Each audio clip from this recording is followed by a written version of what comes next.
Next है प्रकाश तरंगों का व्यतिकरण। माने प्रकाश तरंगों के रूप में चलता है, इसको हमें व्यतिकरण को समझाना है। तो इसके लिए है, जब दो प्रकाश तरंगें जो मूलतः एक ही प्रकाश स्रोत से आती हैं, तो एक ही प्रकाश स्रोत से आती हैं, इसीलिए इनके आयाम लगभग बराबर होते हैं, आवृत्ति बराबर होती है और कलांतर स्थिर होता है। एक ही प्रकाश स्रोत से आती है, ठीक, कलांतर स्थिर यहां पर नहीं होता। फिर देखो, जब दो प्रकाश तरंगें जो मूलतः एक ही प्रकाश स्रोत से आती हैं, तो इसमें आयाम लगभग बराबर होता है, आवृत्ति बराबर होती है, आती हैं के अध्यारोपण से, यानी एक ही प्रकाश स्रोत से आती हैं, उनके अध्यारोपण से होता है। तो दो प्रकाश तरंगें आएंगी जो एक ही प्रकाश स्रोत से आएंगी, तब उनमें कलांतर स्थिर होगा। जैसे ये चित्र है, इस चित्र में एक पर्दा P है, एक पर्दा Q है, तीसरा पर्दा R है। पर्दे P पर एक रेखा छिद्र S है, पर्दे Q पर दो रेखा छिद्र S1 और S2 हैं। तो S1 और S2 से जब प्रकाश तरंगें चलती हैं जो मूलतः एक ही प्रकाश स्रोत से आती हैं, तो इनसे चलने वाली तरंगों के लिए तरंगों के बीच में कलांतर स्थिर होता है। अब मूलतः एक ही प्रकाश स्रोत से आती हैं, तो लगभग आयाम बराबर होता है, एग्जैक्ट बराबर होता है प्रकाश तरंगों का, और आवृत्ति बराबर होती है। तो और एक ही प्रकाश और जो दो प्रकाश स्रोतों से चलती हैं, तो इनके बीच में कलांतर नियत होता है। जब दो प्रकाश तरंगें जो मूलतः एक ही प्रकाश स्रोत से चलती हैं, तो उनके बीच में कलांतर क्या होता है, नियत होता है। तो इसके लिए है, जब दो प्रकाश तरंगें जो मूलतः एक ही प्रकाश स्रोत से आती हैं, तो उनके लिए तीनों चीजें स्थिर होती हैं। क्या? आयाम स्थिर रहेगा, आवृत्ति स्थिर रहेगी, कलांतर नियत रहेगा, कलांतर फिर बदलेगा नहीं, फेज डिफरेंस बदलेगा नहीं। उनके अध्यारोपण से, माने S1 और S2 से जो प्रकाश तरंगें चलेंगी, इनके अध्यारोपण से पर्दे पर व्यतिकरण प्राप्त होता है। और तो ये व्यतिकरण का मतलब है, जहाँ कहीं पर तीव्रता अधिकतम होती है, कहीं पर तीव्रता न्यूनतम होती है। जहां पर तीव्रता अधिकतम होती है वहां पर ब्राइट फ्रिंज माने दीप्त फ्रिंज बनती है, बी को ब्राइट फ्रिंज कहते हैं, दीप्त फ्रिंज कहते हैं। जहां पर तीव्रता न्यूनतम होती है वहां पर अदीप्त फ्रिंज बनती है। अदीप्त फ्रिंज को अंग्रेजी में कहते हैं डार्क फ्रिंज, इसलिए उसको डार्क फ्रिंज कहते हैं। यही मैंने इसको यहाँ पर लिखा है कि जब दो प्रकाश तरंगें जो मूलतः एक ही प्रकाश स्रोत से आती हैं, अब मूलतः एक ही प्रकाश स्रोत से आने पर तीनों चीजें स्थिर है, के अध्यारोपण से, इन तरंगों के अध्यारोपण से, इससे और इससे चलने वाली तरंगों के अध्यारोपण से प्रकाश की तीव्रता कहीं पर अधिकतम और कहीं पर न्यूनतम होती है। यहाँ अधिकतम होगी, यहाँ न्यूनतम होगी, यहाँ न्यूनतम होगी, फिर यहाँ अधिकतम होगी, कहीं अधिकतम और कहीं पर न्यूनतम होती है। इसे प्रकाश का व्यतिकरण कहते हैं, माने इस घटना को प्रकाश का व्यतिकरण कहते हैं।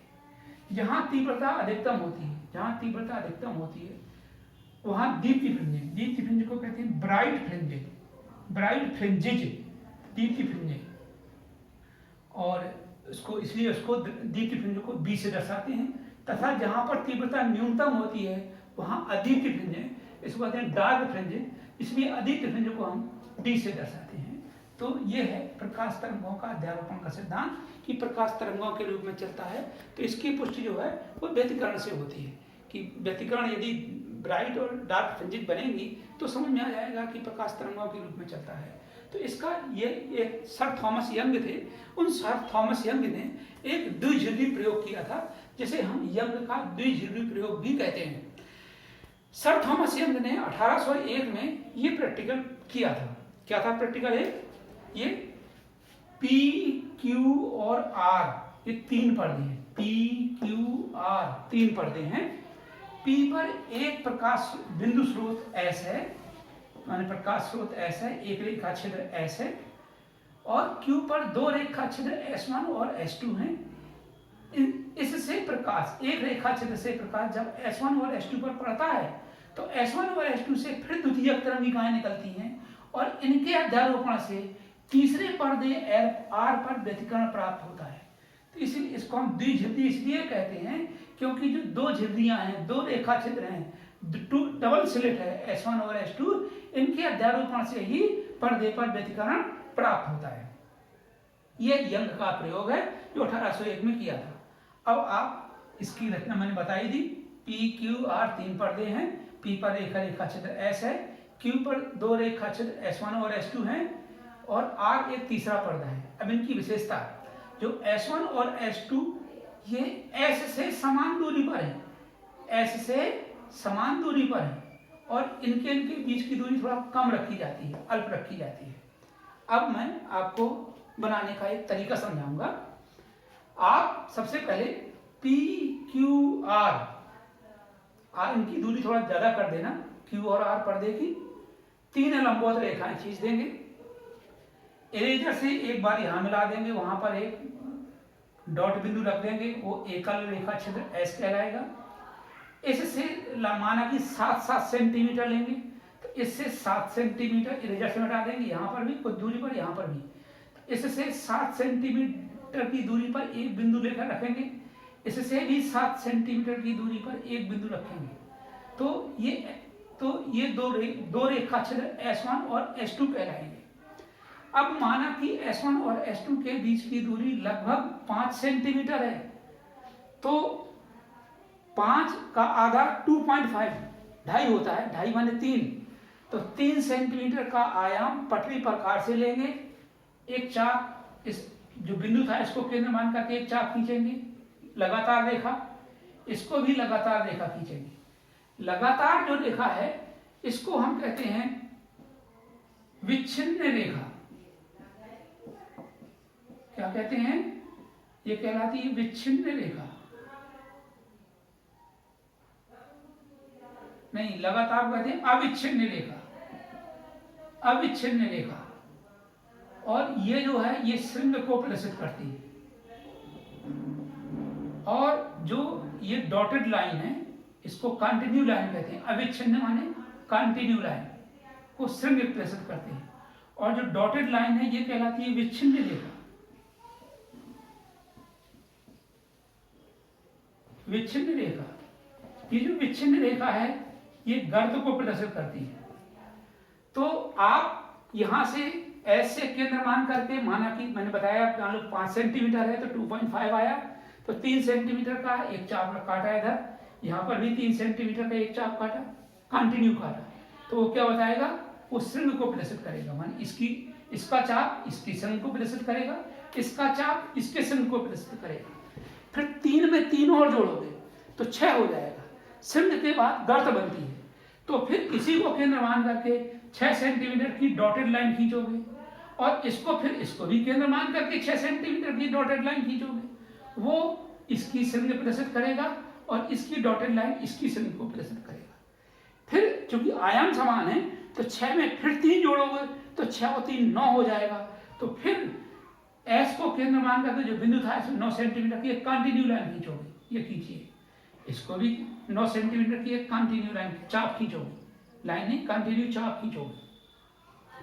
फिर आप क्या देखोगे कि जहां पर एक तरंग की श्रृंग दूसरे की श्रृंग, देखो इसकी श्रृंग इसकी श्रृंग से मिलती है, इसकी गर्त देखो, इस ये जो है ये जो डॉटेड लाइन है, डॉटेड लाइन को कहते हैं विच्छिन्न रेखा।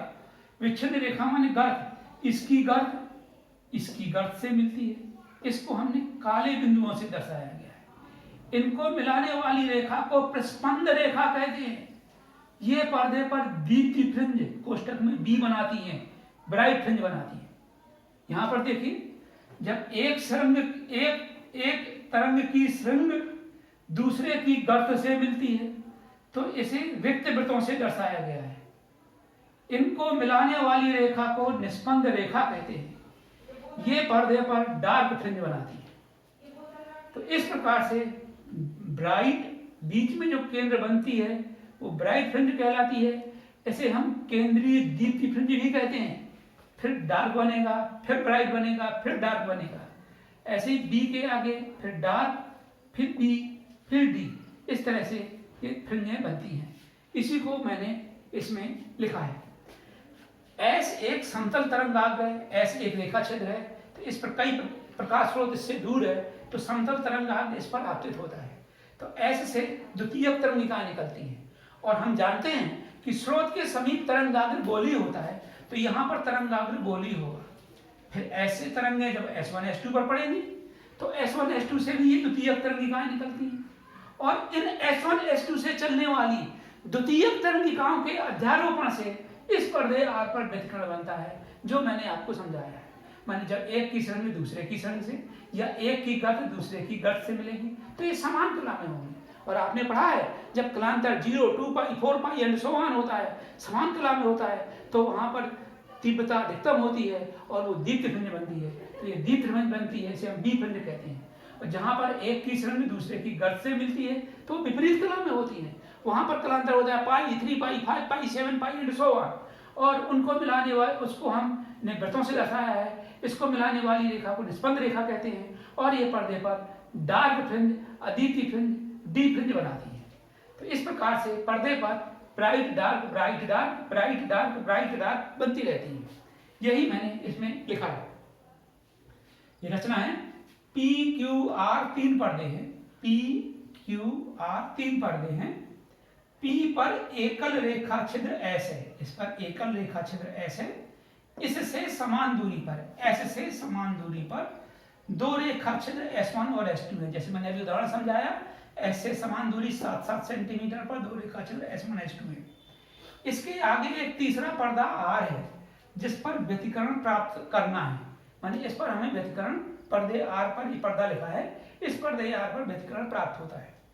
कार्यविधि, पर्दे P पर एकल रेखा छिद्र S है, यह एकल रेखा छिद्र S जिस पर एक समतल तरंगाग्र आपतित होता है। समतल तरंगाग्र का मतलब है इससे प्रकाश स्रोत काफी अधिक दूरी पर है, तो S से फिर द्वितीयक तरंगिकाएं निकलती हैं, इस S से द्वितीयक तरंगिकाएं निकलती हैं। और हम जानते हैं, मैंने यहाँ लिखा नहीं है, हम जानते हैं कि स्रोत के समूह तरंगाग्र गोली होता है, तो यहाँ तरंगाग्र गोली हो जाएगा और ये गोली तरंगाग्र फिर S1 S2 पर पड़ेगा, तो S1 S2 से फिर द्वितीयक तरंगिकाएं निकलेगी। तो ये लिखा है जो Q पर्दे पर दो रेखा छिद्र S1 S2 पर पड़ता है और S1 S2 रेखा छिद्र से फिर द्वितीयक तरंगिकाएं निकलती हैं। इन S1 S2 रेखा छिद्र से द्वितीयक तरंगिकाएं निकलती हैं जो पर्दे R पर व्यतिकरण प्रतिरूप प्रदर्शित करती हैं। S1 और S2 से जो तरंगें निकलती हैं ये पर्दे R पर क्या करती हैं, व्यतिकरण प्रतिरूप प्रदर्शित करती हैं। श्रृंग को अविच्छिन्न रेखा से, अविच्छिन्न को कहते हैं कंटिन्यू लाइन। तो देखो ये कंटिन्यू लाइन है, ये अविच्छिन्न रेखा श्रृंग को प्रदर्शित करती है। और गर्त को विच्छिन्न रेखा, गर्त भी विच्छिन्न कहलाती है, डॉटेड लाइन कहती है विच्छिन्न को, तो डॉटेड लाइन गर्त को प्रदर्शित करती है। जब एक तरंग की श्रृंग दूसरे की श्रृंग से व एक तरंग की गर्त दूसरे की गर्त से होती मिलती है। देखो जब एक की श्रृंग दूसरे की श्रृंग से या एक की गर्त, इसकी गर्त दूसरे की गर्त से मिलती है, इसकी गर्त इसकी गर्त से मिलती है, तो समान कला में होती हैं। और इनको हमने काले बिंदुओं से प्रदर्शित किया गया है। इनको मिलाने वाली रेखा को प्रस्पंद रेखा भी कहते हैं। ये पर्दे पर दीप्तिभिन्न भी बनाती है, यही मैंने लिखा है। श्रृंग, एक तरंग की श्रृंग दूसरे की श्रृंग से व एक तरंग की गर्त दूसरे की गर्त से मिलती है, तो अध्यारोपण के कारण समान कला में होती हैं। इन्हें काले बिंदुओं से प्रदर्शित किया गया है, ये काले बिंदुओं से प्रदर्शित किया गया है। इनको मिलाने वाली रेखा को प्रस्पंद रेखा कहते हैं और जो पर्दे पर दीप्ति फ्रिंज बनाती है, दीप्ति फ्रिंज भी बनाती है। इसी प्रकार जब एक की श्रृंग दूसरे की गर्त से मिलती है, देखो इसकी श्रृंग इसकी गर्त से मिलती है, तो क्या हुआ, ये विपरीत कला में मिलेगी क्योंकि श्रृंग गर्त विपरीत कला में होती है। तो इनको हमने रिक्त वृत्तों से दर्शाया गया। इनको मिलाने वाली रेखा को निष्पन्द रेखा कहते हैं। ये पर्दे पर डी माने डार्क फ्रिंज बनाती हैं, अदिति फ्रिंज बनाती हैं। इसी प्रकार जब एक की श्रृंग दूसरे की गर्त से मिलती हैं तो अध्यारोपण से ये विपरीत कला में होती हैं। इन्हें रिक्त वृत्तों से ओस रिक्त वृत्त जीरो जैसे रिक्त वृत्त कहते हैं से प्रदर्शित किया गया है। इनको मिलाने वाली रेखा को निष्पन्द रेखा कहते हैं। ये पर्दे पर अदिति फ्रिंज बनाती है। इस प्रकार पर्दे पर व्यतिकरण प्राप्त होता है। तो यह यंग का प्रयोग है, ये आप बनाएंगे और करेंगे, परीक्षा में कम से कम 3 नंबर का आता है। नेक्स्ट है फ्रिंज चौड़ाई। फ्रिंज चौड़ाई को सूत्र की उत्पत्ति, ये बीच बीच में भी न्यूमेरिकल आते हैं और फ्रिंज चौड़ाई के लिए भी न्यूमेरिकल आता है और थ्योरी भी आती है। बहुत इंपॉर्टेंट है उत्तराखंड बोर्ड के लिए और यूपी बोर्ड के लिए भी। तो वही चित्र है। पी क्यू की जगह मैंने एम एन और आर पर्दा लिख दिया है, पी और क्यू की जगह एम और एन लिख दिया है, जो इसके पहले मैंने यंग का प्रयोग समझाया था। तो एम एन और आर 3 पर्दे हैं। एम पर एक रेखा छिद्र एस है। इस एस से समान दूरी पर पर्दे एन पर 2 रेखा छिद्र S1 व S2 हैं। इससे कैपिटल डी दूरी पर एक पर्दा आर है, जिस पर हमें व्यतिकरण प्रयोग के लिए व्यंजक प्राप्त करना है। तो यही मैंने लिखा है, एम एन आर 3 पर्दे हैं। एम एन आर 3 पर्दे हैं। एम पर एकल रेखा छिद्र एस है। एम पर एकल रेखा छिद्र एस है। इस एस से, इससे का मतलब इस एस से समान दूरी पर पर्दे एन, इस एस से समान दूरी पर पर्दे एन पर 2 रेखा छिद्र S1 S2 हैं, जिनके बीच की दूरी स्मॉल डी है। इस S1 और S2 के बीच की दूरी स्मॉल डी है। इससे कैपिटल डी दूरी पर एक पर्दा R है, जिस पर हमें व्यतिकरण प्राप्त करना है। और सूत्र की उत्पत्ति है, हमने CO S1 S2 का लंबार्धक है। आपने एक प्रमेय पढ़ी है। क्या प्रमेय पढ़ी है? आपने ये प्रमेय पढ़ी है कि जैसे ये रेखा है, इस रेखा का ये लंबार्धक है, तो लंबार्धक पर कोई भी बिंदु लिया जाए, इसको मिला दिया है, तो ये समान दूरी पर हो गया। तो इसका मतलब है कि लंबार्धक पर कोई भी बिंदु है वो अंत्य बिंदुओं से, लास्ट पॉइंट से समान दूरी पर होती है। लास्ट पॉइंट क्या है? S1 और S2 है। तो जो CO S1 S2 का लंबार्धक है, तो S1 से O की दूरी माने S1O और S2 से O की दूरी माने S2O। इसका मतलब है S1 से जो तरंग ऊपर पहुंचेगी उसकी दूरी S1O और S2 से जो ऊपर दूरी पहुंचेगी उसकी दूरी S2O, क्योंकि समान दूरी पर है। तो इनके बीच में जो पथांतर होगा, पथांतर माने पथ का अंतर, तरंगों के मार्ग का अंतर, वो हो जाएगा पथांतर S2O माइनस S1O बराबर 0। और अभी आप इसके पहले पढ़ चुके हो व्यतिकरण में, जब पथांतर 0, 2 पाई, 4 पाई एंड सो ऑन होता है, तो वहां पर संपोषी व्यतिकरण बनता है और संपोषी व्यतिकरण को दीप्ति पिंड कहते हैं। तो जो O है, O पर पथांतर 0 है, अतः O पर तीव्रता अधिकतम होगी। यहां पर केंद्रीय दीप्ति पिंड बनती है। कौन सी बनती है? केंद्रीय दीप्ति पिंड बनती है, सेंटर ब्राइट पिंड बनती है। माना इस O से Y दूरी पर स्थित बिंदु P है, माने केंद्रीय दीप्ति पिंड से Y दूरी पर एक बिंदु P है, जिस पर हमें दीप्ति और अदीप्ति पिंडों की स्थितियां ज्ञात करनी है। माने दीप्ति पिंड बनेगी तो क्या स्थिति होगी और अदीप्ति पिंड बनेगी तो क्या स्थिति होगी। तो O से Y दूरी पर एक बिंदु P है, जिस पर हमें व्यतिकरण प्राप्त करना है। माने दीप्ति पिंड के लिए भी व्यतिकरण प्राप्त करना है और अदीप्ति पिंड के लिए भी व्यतिकरण प्राप्त करना है। तो जो P पर जो S1 और S2 से तरंगें चलेंगी, उनके बीच में पथांतर कितना होगा? अब देखो, S2 की अधिक दूरी होगी, तो पथांतर माने मार्ग के अंतर ज्ञात करने के लिए बड़ी दूरी में से छोटी दूरी घटाएंगे, तो पथांतर हो जाएगा S2P माइनस S1P। तो देखो लिखा होगा कहीं S2P माइनस S1P। S1 और S2 चलने वाली तरंगें जो P पर पहुंचेंगी, पथांतर होगा S2P माइनस S1P। अब देखिए, एक नियम होता है, निर्मेय से एक रचना बनती है। क्या? जैसे एक ये छोटी रेखा है, एक ही बड़ी रेखा है। इन रेखाओं की बीच की दूरी ज्ञात करनी है कि इनके मार्ग का अंतर कितना है। तो छोटी रेखा से बड़ी रेखा पर लंब डाल दो, तो ये जो बीच की दूरी है ये पथांतर कहलाएगी। तो इसीलिए हमने S1 से S2P पर S1A लंब डाला, तो पथांतर हो जाएगा S2A। तो क्या हो जाएगा? S2A हो जाएगा। अब ये कोण और ये कोण रचना से बराबर, इसको मिला दिया, ये कोण और ये कोण दोनों बराबर है। लिखा होगा मैंने, माना कोण S2S1A बराबर कोण PCO बराबर थीटा।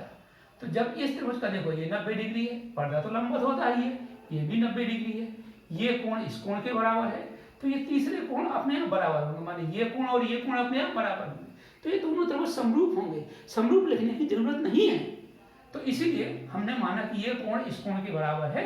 तो समरूप त्रिभुज S1 S2 A वह समरूप त्रिभुज CPCO में जो भी लिखा हो, समरूप त्रिभुज PCO में L1/K1 बराबर L2/K2 एक प्रमेय होती है। समरूप त्रिभुज की संगत भुजाओं का अनुपात बराबर होता है, माने पहले का लंब बटे पहले का कर्ण बराबर दूसरे त्रिभुज का लंब बटे दूसरे त्रिभुज का कर्ण, ये होता है संगत भुजाओं का अनुपात। तो पहले का लंब इस त्रिभुज का लंब कोण के सामने वाली भुजा लंब कहलाती है, तो S2A बटे कर्ण 90 डिग्री के सामने वाली भुजा कर्ण कहलाती है, S1 S2 बराबर दूसरे त्रिभुज का लंब कोण के सामने वाली भुजा लंब कहलाती है, OP बटे कर्ण 90 डिग्री के सामने वाली भुजा एक कर्ण कहलाती है, CP।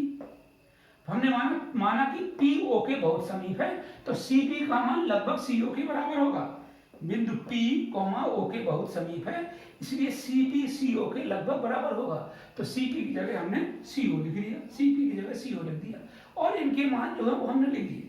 तो S2 बटे S1 S2, S1 S2 का मान स्मॉल d है। OP O से P के बीच की दूरी, O से P के बीच की दूरी y है, तो y बटे CO C से O के बीच की दूरी, इन दोनों पॉइंटों के बीच की दूरी कैपिटल D है बटे कैपिटल D। तो क्रॉस मल्टीप्लिकेशन करेंगे तो ये D इधर गुणा में पहुंच जाएगा, तो पथांतर S2A बराबर हो जाएगा y स्मॉल d बटे कैपिटल D, समीकरण नंबर 1। तो ये तो होगा पथांतर। अब हमें दीप्ति और अदीप्ति की स्थिति ज्ञात करनी है, समझाना है पथांतर के लिए क्या होगा। तो दीप्ति पिंड के लिए पथांतर कितना होना चाहिए, S2A बराबर m लैम्डा, आपको पढ़ाया जा चुका है कल पिछले वाले लेक्चर में। पथांतर S2A बराबर m लैम्डा, जहां m बराबर 0 1 2 डॉट डॉट डॉट। तो इस समीकरण 1 में पथांतर S2A की जगह, समीकरण 1 से पथांतर S2A की जगह m लैम्डा रख देंगे, तो m लैम्डा बराबर y स्मॉल d बटे कैपिटल D, तो y बराबर हो जाएगा md लैम्डा बटे कैपिटल D। ये y क्या है, केंद्रीय दीप्ति फ्रिंज से एमवी दीप्ति फ्रिंज की दूरी, यह है y केंद्रीय दीप्ति फ्रिंज से एमवी दीप्ति फ्रिंज की दूरी y। अब अदीप्ति फ्रिंज के लिए आप पथांतर जानते हो, अदीप्ति फ्रिंज के लिए पथांतर होता है λ/2 3 λ/2 5 λ/2, माने m minus half lambda, m बराबर 1 2 3 होता है, इसमें m बराबर 0 1 2 होगा, लिखा होगा m बराबर 0 1 2 होता है, इसमें 1 2 3 होता है, 0 नहीं होता। तो इसमें समीकरण 1 में इसमें पथांतर की जगह m माइनस हाफ लैम्डा लिखेंगे, तो m माइनस हाफ लैम्डा बराबर y स्मॉल d बटे कैपिटल D, तो ये लिख देंगे, तो y बराबर हो जाएगा, y बराबर लिखेंगे तो ये इधर पहुंच जाएगा, ये इधर बटे में आएगा, तो y बराबर m minus half capital D lambda बटे स्मॉल d। ये y क्या है, ये है केंद्रीय दीप्ति से एमवी अदीप्ति फ्रिंज की दूरी, माने यदि केंद्रीय दीप्ति से एमवी अदीप्ति फ्रिंज की दूरी होगी तो ये फार्मूला होगा, और केंद्रीय दीप्ति से एमवी दीप्ति फ्रिंज की दूरी होगी तो ये फार्मूला होगा। अब नेक्स्ट समझाना है फ्रिंज चौड़ाई।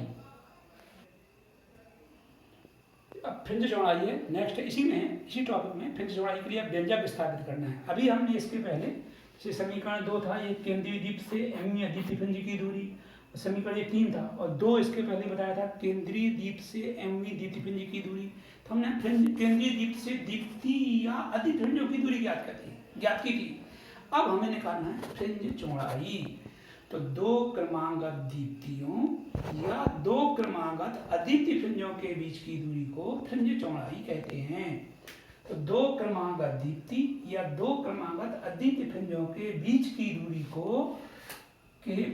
दूरी को फ्रिंज चौड़ाई बीटा कहते हैं। अब देखिए जरा, आप चित्र में क्या बनाएंगे, जैसे ये बोर्ड है व्हाइट है, तो बीच में ये व्हाइट है, तो यहाँ केंद्रीय दीप्ति होगी, यहाँ भी केंद्रीय दीप्ति होगी, माने सफेद जो कागज है वो दीप्ति फ्रिंज को प्रदर्शित करेगा, इसके बीच में जो हम डार्क करेंगे उतनी ही चौड़ाई का वो अदीप्ति फ्रिंज को प्रदर्शित करेगा। तो ये 2 क्रमागत दीप्ति फ्रिंजों के बीच की दूरी को फ्रिंज चौड़ाई बीटा कहेंगे, और ये 2 क्रमागत अदीप्ति फ्रिंजों के बीच की दूरी भी फ्रिंज चौड़ाई बीटा कहलाती है। तो ऐसे आप इसको शो करेंगे, तो फ्रिंज चौड़ाई बीटा बराबर ym+1 माइनस ym, माने केंद्रीय दीप्ति से m+1वीं दीप्ति फ्रिंज की दूरी माइनस केंद्रीय दीप्ति से mवीं दीप्ति फ्रिंज की दूरी। तो दीप्ति में m की जगह पहले m+1 रखेंगे, फिर दूसरे में m की जगह m ही रखेंगे, तो m+1 कैपिटल D लैम्डा बटे D माइनस md लैम्डा बटे D। तो एम डी लैम्डा बटे डी इस एम डी लैम्डा बटे डी से कट जाएगा, डी लैम्डा बटे डी आएगा। इसी प्रकार अद्वितीय व्यंजक के लिए रखना है तो इस m माइनस हाफ की जगह +1 रखेंगे और दूसरे में जो का त्यों रखेंगे।